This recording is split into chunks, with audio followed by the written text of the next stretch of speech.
Cut! It's hot. Bill, I'm not feeling heat here. Your motivation is heat. I just need a little more energy, okay? Okay, Bill, here we go. Ready, and... Bill? Bill? Bill Nye the Science Guy. Bill Nye the Science Guy. Bill Nye the Science Guy.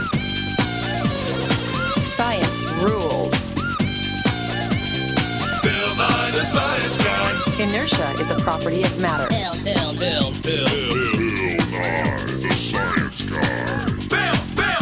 T minus 7 seconds. Bill Nye the Science Guy. Bill Nye the Science Guy is brought to you by heat. Because without heat, you'd be cold. When you inflate a balloon like this,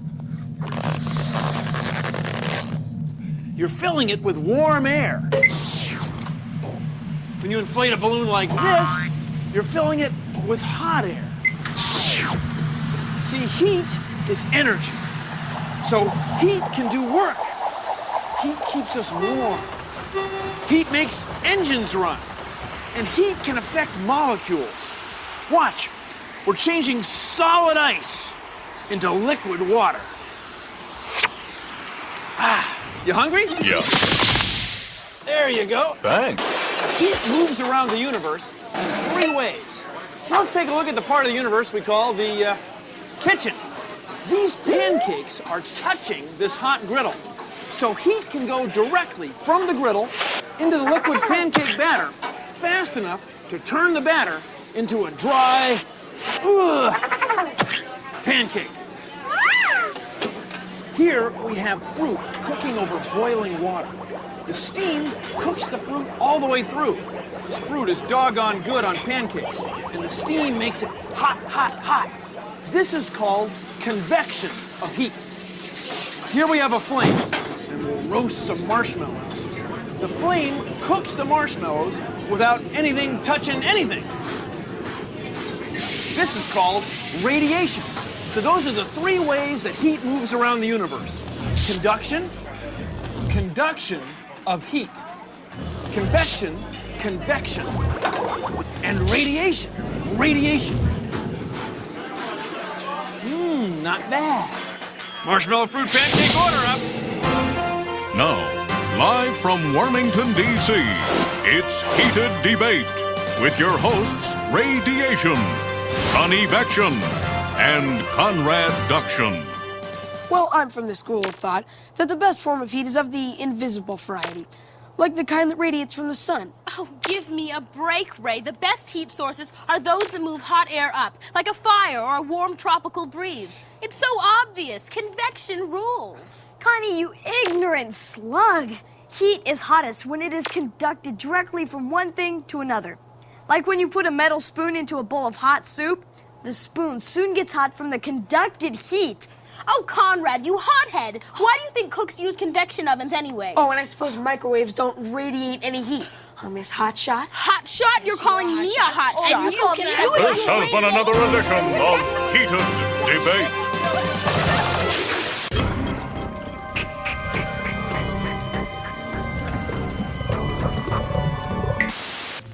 Ah, che bella giornata per fare footing. Ma che ne pensi te? Ah, che bel fuoco avete fatto. E questo è perfetto per fare marshmallow. Oh, Maria, mettici il marshmallow adesso sul fuoco. Ma non la credo che sia tanta bella idea. Ops, Maria è una vittima di condizioni. Hey, want to see heat conduction in action? Yeah. We'll get a bowl of hot water, stick a pat of butter on a metal knife, a plastic knife, and a popsicle stick. Then put a sugar cube on top. Heat energy is conducted up to melt the butter. Watch to see which sugar cube falls off first.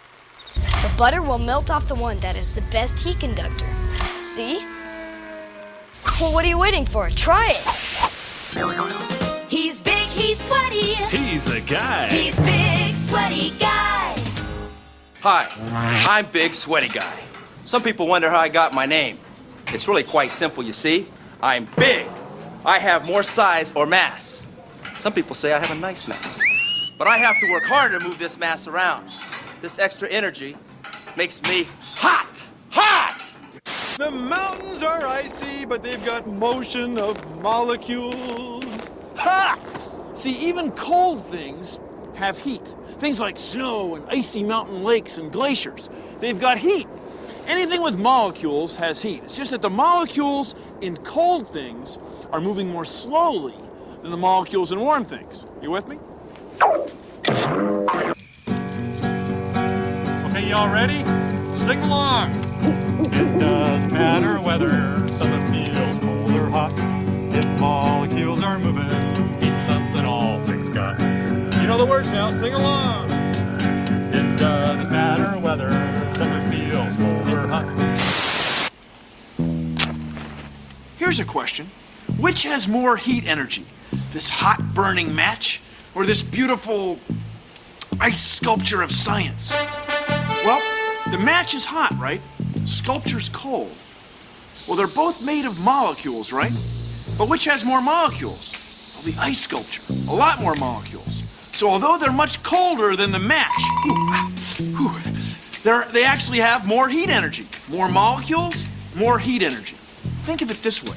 Suppose you tried to take a burning match and use it to melt the whole ice sculpture. Well, it's not going to happen, right?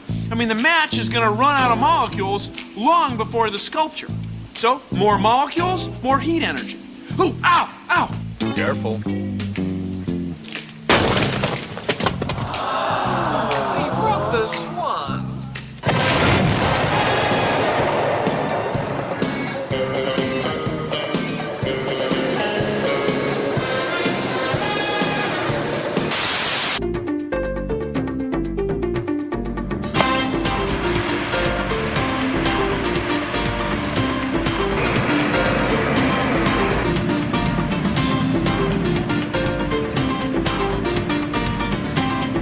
Glassblowing is all about heat.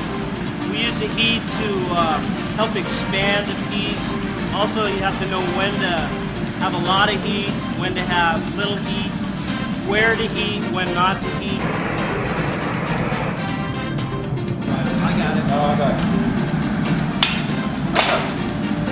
it. There's the finished piece. Something very hot, something very cool.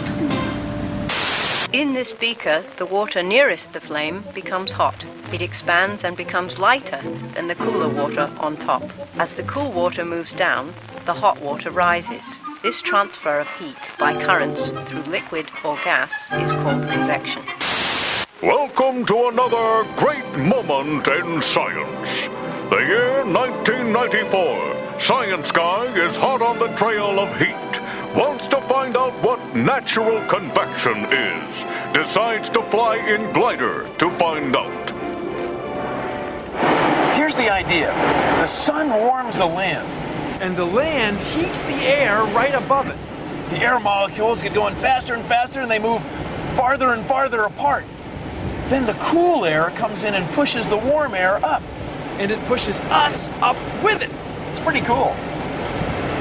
Natural convection! Will Science Guy overcome the natural convection air currents? Find out in the next edition of Great Moments in Science.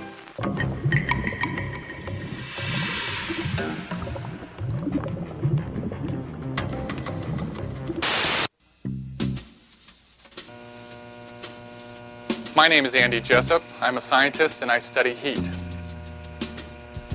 What we use is a special camera here, which is an infrared camera. It's sensitive to heat radiation. Our eyes are only able to see visual light, but this special camera can see thermal radiation. It's a map of temperature. The blue is cold and the red is hot. I'd like to show you how we can see radiant heat as it heats up an object. This is an infrared heat lamp. We have a piece of black vapor here, and I'm going to turn the lamp on, and as we watch the display, you can see that the pattern of heat is growing. It's getting hotter in the middle as the radiant heat is transferred from the lamp to the paper. Very cold things like liquid nitrogen at minus 200 degrees centigrade still emits thermal radiation. This now is how the imager sees something very cold.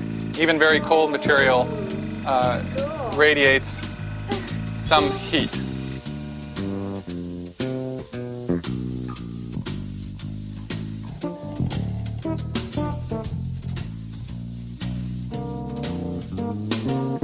You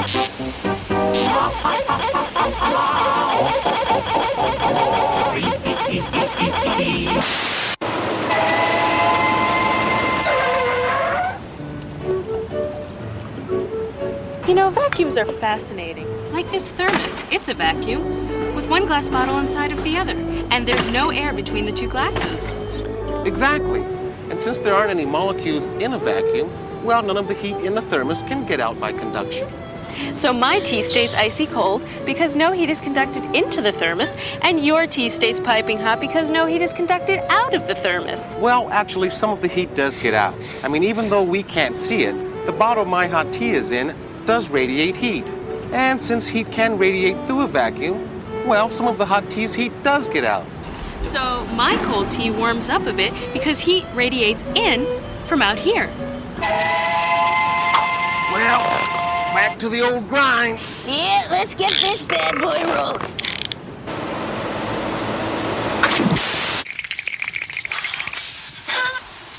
Hey, Bill, what are you doing? Keeping warm by the fire. But whatever side of me is facing away from the fire gets cold. Well, you know, Bill, a very hot object like that fire is radiating heat. Heat radiation is made up of waves, just like light, that race along at nearly 300,000 kilometers per second. This fire is radiating waves of infrared light. Heat waves. Yeah, and the hot air above the fire rises up the chimney. Sure, natural convection. Without it, chimneys wouldn't work. And the cold air that's flowing across the floor to replace the rising hot air makes my back cold. That's why we've got one of these. Hey, did you bring any marshmallows? Oh, un caldo così non batte niente che camminare sotto alberi freschi. Per una ragazza italiana sarà un bel soddisfazione mangiare un marshmallow. Uno per te e uno per lei. Il resto va sul fuoco. Anzi, fa caldo dal fuoco invisibile. So buoni, tutto da ringraziare dal fuoco invisibile. Buon appetito. Even glaciers have heat, and that makes me hot!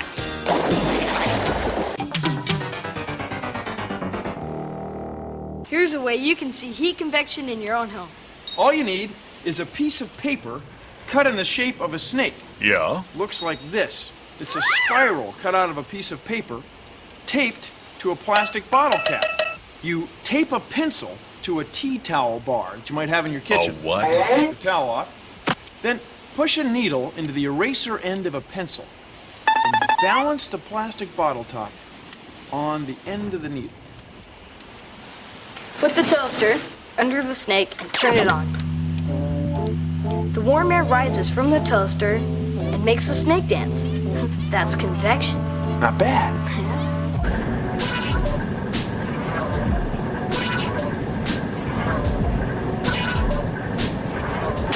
And now, another episode of Hot Treats with your hostess, Vivian Cupcake. Oh, why, hello there. I'm ever so glad you could join me today because the kitchen is such a wonderful place to learn about heat. Today we're going to cook with this metal baking pan and this glass baking pan. Say we pour half our brownie batter into this metal baking pan. This will be chocolatey and delicious. Careful. Mix it out. The tasty batter will turn into scrumptious brownies when heat from the heating element heats up the metal pan, and the metal pan transfers its heat to the brownies. That's heat conduction. Conduction heats the glass baking dish too, but because the glass is clear, red light and infrared light, that's heat, passes right through the glass baking dish to heat the brownies. That's heat radiation. The metal pan isn't clear, so it reflects the infrared light. Heat radiation cannot heat up the brownies in the metal pan. That's why we cook our brownies for a longer time when we use a metal pan. You want to, watch it. Careful now.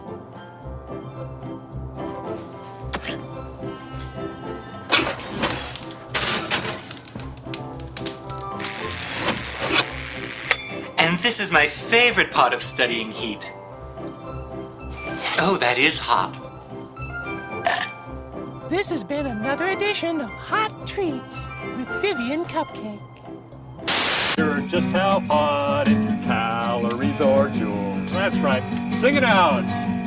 The hotter something is, the faster its molecules. And you can measure just how hot in calories or joules. Great, keep singing. The hotter. Clothes dryers work with forced convection. They force hot air over clothes. Moving molecules. Gloves and hats and hoods and coats and sweaters are all about heat. You say, hey, I thought they were about cold, keeping out the cold. Well, you see, the way you do that is by keeping in your body heat. Now, here's how coats and jackets work. They trap air. See how thick this is? Big, puffy pillows of air. Now, air molecules are pretty far apart. So for heat to transfer, one molecule has to bump into another molecule. The farther apart they are, the harder that is for heat to get transferred by molecules. So it keeps you warm. It keeps out the cold. You don't mind if I put this stuff back onto you? It's kind of cold here.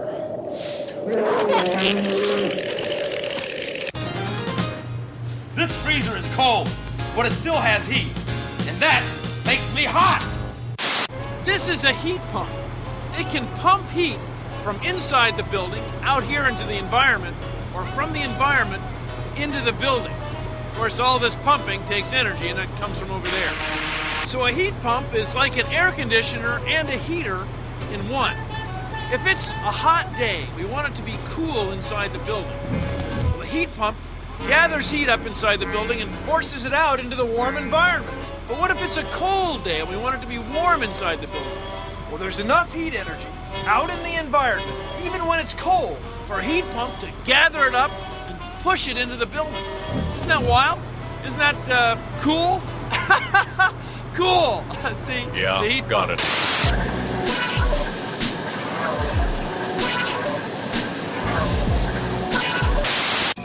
Okay, let's all sing another one. Heat can be conducted and move when two things touch, or travel by convection and rise up, up, up.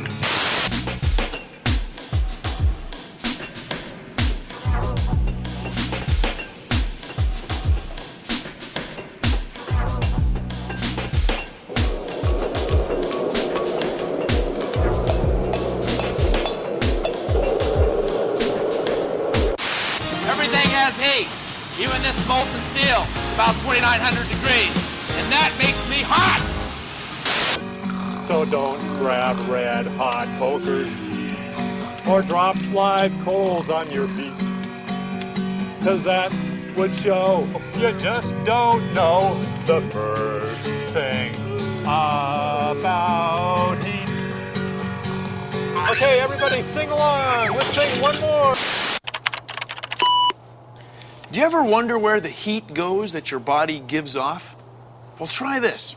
Hold your hand so that your palm is facing a window at night. Now rotate your hand so that your palm is facing into the room. You can feel the difference. The room is warmer. That's because heat goes right off of your hand, through the window, to the night sky, into outer space. It's gone forever. Isn't that wild? So that means that the floor and walls and ceiling of a room are reflecting heat. Now, curtains help keep a room warm, too. Curtains also help keep out big, scary monsters.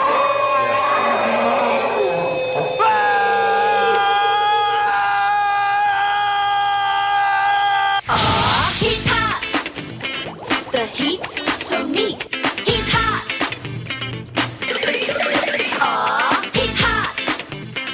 The heat's so neat. He's hot. Have you heard that everything is hot? The universe and everything it's got. The sun gives off radiation. When air gets warm, that's convection. Hot and cold aren't that different.